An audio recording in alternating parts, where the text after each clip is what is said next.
Good evening. We are Rick and Maria Wharton. We've been married for 32 years and have been members of St. Pius for 17 of those years.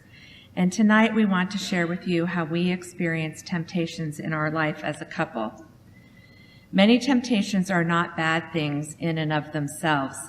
They become a problem when we want them just for ourselves or when we don't consider the impact of our wants or choices on others.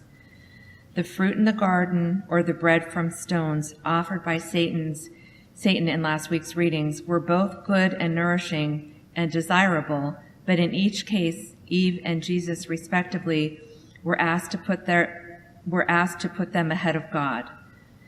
Thinking about the question of how we are challenged with temptation in our life together, we considered some of the times we struggled individually as a couple and as a family, and we noticed a recurring theme. For us, one of the greatest temptations has been how we manage time. We too often consider our time as ours only, as to use as we see fit. We would hesitate to reach out to others, and we lost sight of the gift that we are to each other. At times like this, our lives would feel busy, we felt disconnected and distracted, and there was less joy in our home and in our relationship. When we were younger, as working parents of 3 kids, we often found ourselves going morning to night.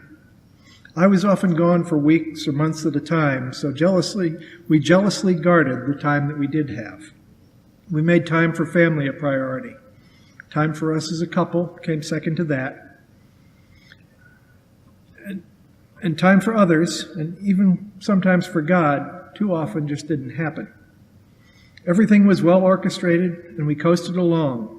What was missing was time for us to listen fully to each other. Our faith was important, but quiet time to listen to what God might want us to hear was limited as well. This began to change in our small parish in California.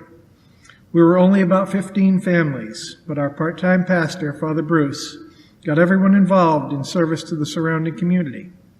We adopted a local homeless shelter, where we served holiday dinners and the kids played basketball with the residents.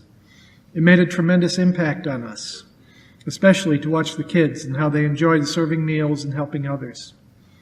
It was great to see the impact that even a small parish group can have for those in need. Our sharing with them helped us to see the value of being generous with our time, even when we didn't think we had enough of it.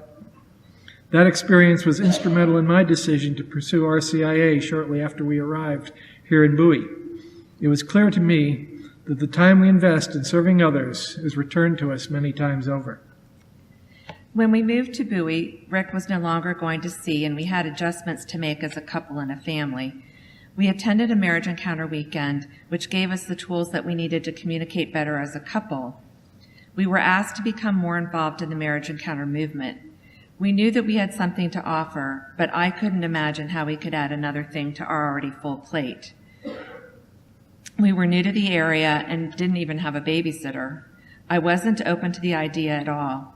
It took me time to realize that not only was I saying no to those nice people from Marriage Encounter, I was saying no to Rick, who really felt called to become involved. I was also doing a good job of avoiding listening to God and what he might be wanting to say to me. There were hurts to overcome and forgiveness to ask for, and we learned how to be more open and honest with each other, and the importance of taking time to pray together and to plan some quiet time to listen to what God might be asking of us. As always, the gifts that we experienced in the ministry are something that we would never trade for the time we didn't think that we had to give. It would be wrong to let you think that we learned our lesson from this experience. The truth is that temptations are not easily overcome. School and work obligations consume all of our time right now. We have grandkids that we love to visit in Missouri and my dad to visit out in California. The easy answer to any request for more of our time is, sorry, we're too busy right now, and no one would really think anything of it. The blessing is that we are reminded each time that we stretch to do something that seems undoable, that our lives are enriched. When we choose not to stretch, we know that we have missed the opportunity to witness the gift of being Christ to someone else. This also applies to how we spend our time in our relationship and in our family. The challenge of how we use our time and the temptation to hold it for ourselves has been different at different stages in our lives.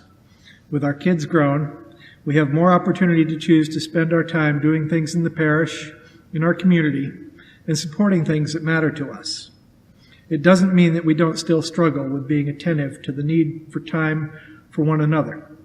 It's easy to miss the opportunity for conversation, the body language that says, "I need you right now," the opportunities to express appreciation for love freely given. Each time we fail, we reach out for forgiveness and begin again.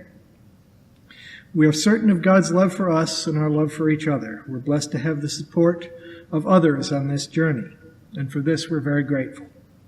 They support us when we face struggles, they celebrate our joys, and they hold us accountable when we need that. We thank God for his blessings and for the special people he has placed in our path. We encourage you to spend some time thinking about how Jesus is calling you to confront your temptations this Lent.